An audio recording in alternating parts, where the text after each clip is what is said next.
Pemirsa, Ridwan Kamil menyatakan siap maju dalam pemilihan presiden 2024 mendatang. Namun, Kang Emil masih belum menentukan akan gabung ke partai apa untuk dijadikan kendaraan politiknya. Memang selama 2 kali pilkada saya belum berpartai kan ya, atas nasihat dari ibu saya. Tapi selanjutnya apakah periode kedua gubernur lagi atau ada tawaran ke nasional, itu saya sudah istikharahkan tentu akan berlabuh di salah satu partai yang tentunya masih saya pikirkan baik-baik. Kepala-kepala daerah menonjol seperti Kang Emil ini terlanjur menjadi komoditas politik papan atas ya. Saya kira tidak akan gampang tenggelam begitu saja. Dulu banyak publik yang mengira bakal banyak menteri Jokowi yang akan juga muncul yang dinilai punya potensi untuk maju di 2024. Nyatanya hampir 2 tahun Jokowi berkuasa, nyaris tak ada satupun menteri yang kemudian leading muncul sebagai kandidat yang relatif bisa mengimbangi nama besar kepala daerah seperti Kang Emil. Memang posisi saya itu di tengah gitu, kira-kira begitu. Jadi dan memang saya melihat masa depan itu membutuhkan apa yang bisa merangkul, mempersatukan. Saya kira itu kebutuhan psikologisnya. Ya, saya kira juga menariknya 2024 kan beda-beda tipis ya. Jadi nggak ada yang jomplang banget sehingga susul menyusul saya dalam elektabilitas. Oleh karena itu tadi modal saya itu hanya kinerja, Mas. Di sisa 2,5 tahun saya ingin delivery visi misi kinerja sehingga nanti tadi orang mengapresiasi dalam bentuk macam-macam. Mudah-mudahan salah satu apresiasinya dalam elektoral yang nanti kita monitor seperti yang Mas Adi tadi sampaikan. Soal pilihan capres ini kan soal chemistry yang tidak bisa direkayasa. Ada faktor alamiah yang kemudian muncul sebagai faktor kesukaan terhadap kandidat yang akan dipilih. Itu yang pertama. Yang kedua, berakhir 2023, apalagi bulan November, itu kan bersamaan dengan tahapan Pilpres yang sedang dimulai. Jarak dekat Kang Emil tidak jadi gubernur dengan pencoblosan Pilpres di 2024 yang Februari itu terlampau dekat. Artinya, sekalipun tidak jadi gubernur, Kang Emil tetap akan menjadi salah satu figur yang akan mewarnai spotlight politik yang akan didominasikan sebagai kandidat potensial. Kita kerja itu kan tidak untuk cari pujian ya.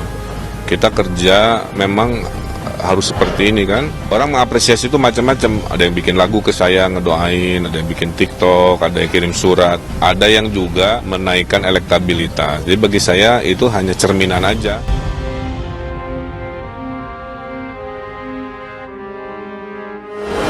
RK ini adalah gubernur Jawa Barat ya, dan sebagai gubernur Jawa Barat pemilihnya notabene paling besar di seluruh Indonesia, sekitar 17-18% dari total populasi. Bayangkan kalau seluruh populasi Jawa Barat itu mendukung RK, maka dia punya modal suara udah 17%. Lalu apa partai yang cocok kira-kira untuk menjadi perahu atau kendaraan Ridwan Kamil dalam pencapresan? Saya melihatnya paling tidak ada 3 ya. Pertama, PAN itu ya cocok, PKS juga cocok, lalu juga Nasdem juga cocok. Tokoh-tokoh di Indonesia hari ini, terutama adalah tokoh-tokoh politis, banyak yang populer, tetapi kecenderungannya masih menjadi tokoh daerah. Ya salah satunya adalah Ridwan Kamil. Kenapa? Karena dalam beberapa survei, suara yang masuk untuk memilih Ridwan Kamil belum menyebar hingga ke daerah-daerah di provinsi di luar Jawa Barat. Saya setuju saja apabila saat mencalonkan presiden sesuai prosedur dan bertanggung jawab, karena Pak Ridwan Kamil juga fokus di infrastruktur juga. Pak RK maju menjadi RI1, saya sangatlah setuju karena sangat membanggakan Bandung apabila ada perwakilan terutama dari Jawa Barat untuk menjadi RI1. Saya sebagai warga Bandung sangatlah setuju maju Pak RK. Ridwan Kamil jelas jadi salah satu potensi yang bisa naik di capres-cawapres, tapi syaratnya satu, dia harus moncer dulu di Jawa Barat. Ingat waktu menang lawan Sudrajat Saihu waktu itu, dia tipis sekali menangnya, kalau saya tidak salah 3%-an, sehingga itu menggambarkan bahwa sebetulnya di Jawa Barat itu dia juga perlu ada pembuktian bahwa dia memang layak sebagai pemenang pilkada atau pilgub yang lalu gitu. Jadi dia punya potensi, tapi pembuktian juga harus ditunjukkan sehingga masyarakat bisa lebih percaya. Gubernur Jawa Barat Ridwan Kamil untuk pertama kalinya menyatakan siap maju dalam Pilpres 2024. Gimana takdir saya jemput, tidak jadi tidak masalah. Tapi kalau ada sebuah pintu terbuka, misalkan dari Partai PAN, saya bismillah. Tapi Kalau tidak, juga tidak masalah, kira-kira begitu. Karena Allah yang akan tentukan. Nilai kepemimpinan 2 sebagai dasar saya. Kepemimpinan itu harus bermanfaat. Buat apa jadi gubernur kalau nggak ada perubahan? Khairunas anfa'uhum linnas. Manusia paling mulia adalah manusia paling bermanfaat. Seorang RT bisa lebih mulia di mata Allah dibanding gubernur kalau dia lebih bermanfaat di RT-nya kepada rakyatnya, banding pemimpin yang pencitraan, yang rutin, yang tidak mau terobosan dan sebagainya. Nah, yang ketiga, memimpin itu niatkan ibadah, jangan salah niat. Wa ma khalaqtul jinna wal insa illa liya'budun. Ya, aku ciptakan jin dan manusia kecuali untuk ibadah. Jadi itu dasar saya. Niat memimpin wali kota gubernur adalah ibadah. 2 paham ini hanya sementara, makanya jangan macam-macam. Bisa berhenti dengan kenistaan atau berhenti dengan husnul khotimah, kemuliaan.